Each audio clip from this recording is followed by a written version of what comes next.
In the early months of World War I, the Royal Navy stood as Britain's shield against the growing threat of the German Imperial Navy. Among its sleek, fast and deadly warships was HMS Nottingham, a light cruiser with a short but intense career. She was present at some of the war's most pivotal naval battles, from Heligoland Bight to Jutland, and met her fate in a sudden, violent encounter with a German submarine.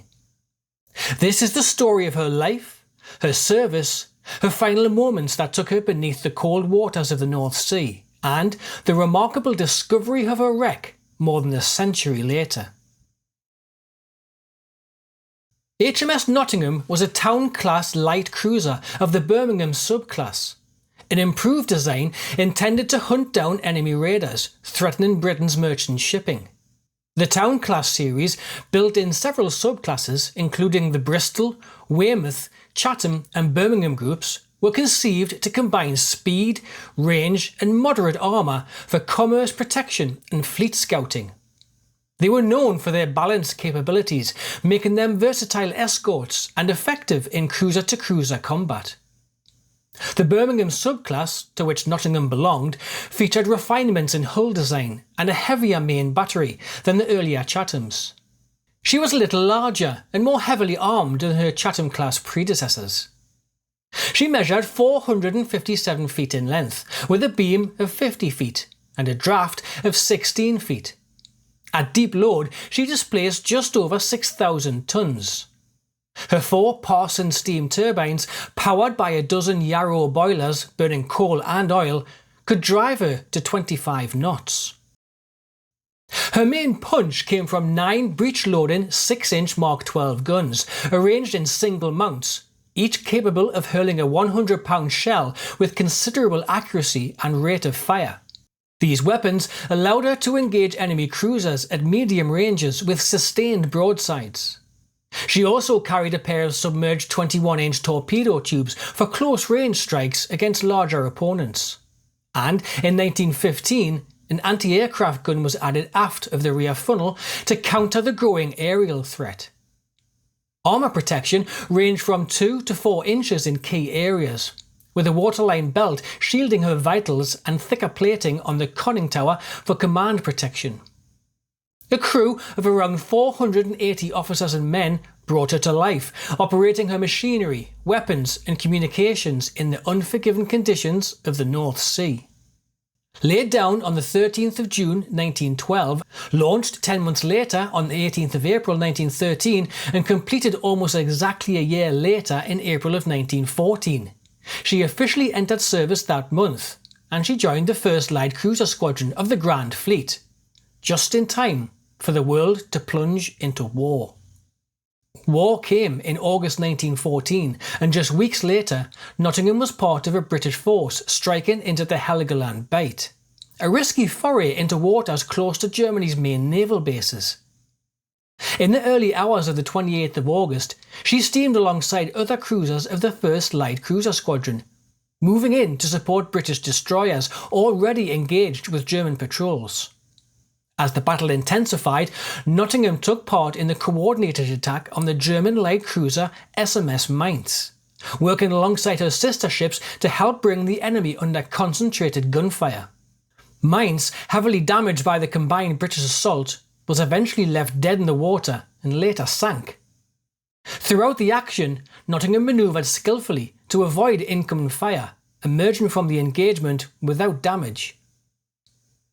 In December, when German battlecruisers, including Seydlitz, Moltke and Der Flinger, conducted their infamous bombardment of Scarborough, Hartlepool and Whitby, Nottingham was among the light cruisers screening Vice Admiral David Beatty's battlecruiser force, which at the time included HMS Lion, HMS Queen Mary, HMS Princess Royal, HMS Tiger and HMS New Zealand.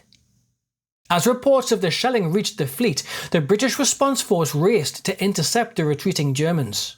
Although Nottingham never closed a firing range, she played a key role in maintaining the screen ahead of the heavier ships, scouting for enemy movements and relaying signals in the confused winter seas.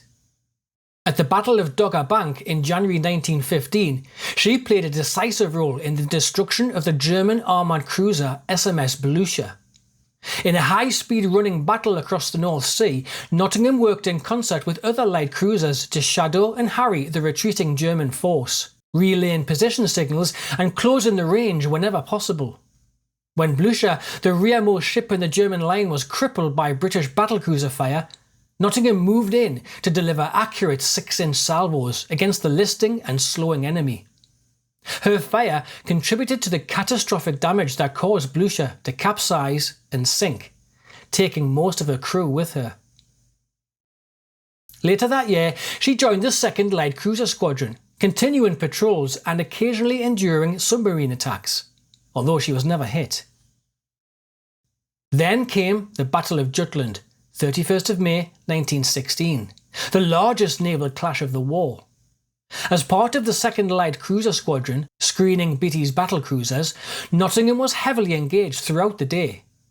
Early in the battle, she moved swiftly to position herself between incoming German torpedo boats and the British battlecruisers, opening fire with rapid and accurate 6-inch salvos that forced the attackers to turn away. Later, she shadowed the enemy's main battle fleet at dangerous range, signalling their course and speed to the flagship, while manoeuvring to avoid the fire of 11 German battleships. In the confused and deadly exchanges around the crippled SMS Wiesbaden, Nottingham closed the range to pour shells into the immobilised cruiser, contributing to her eventual sinking, before being forced to disengage under heavy return fire. She also engaged the damaged torpedo boat SMS V-48, and after nightfall joined her squadron in a close-range clash with the light cruisers of the German 4th Scouting Group. Throughout this intense action, she remained unscathed, having fired 136 shells and 1 torpedo. In August 1916, British intelligence intercepted German signals indicating that the High Seas Fleet was putting to sea to bombard Sunderland. The Grand Fleet sailed to intercept, but the Germans had laid a deadly trap, stationing lines of submarines in the likely approach routes. In the pre-dawn mist, Nottingham was on patrol, maintaining her station as part of the screen for Beatty's battlecruisers. At around 05:30, lookouts spotted a vague silhouette on the horizon. Believing it to be a harmless fishing vessel, the ship maintained her course, unaware it was actually the periscope and conning tower of U-52, patiently stalking her. At 0600, the submarine fired a spread of torpedoes. 2 struck home on Nottingham's port side in quick succession. The blasts ripped open her hull and knocked out all electrical power, leaving her dead in the water. The crew fought to save their ship. Damage control parties rushed to stem the flooding, while wireless operators tried to signal for help using emergency radio sets. For a brief time, it seemed she might remain afloat.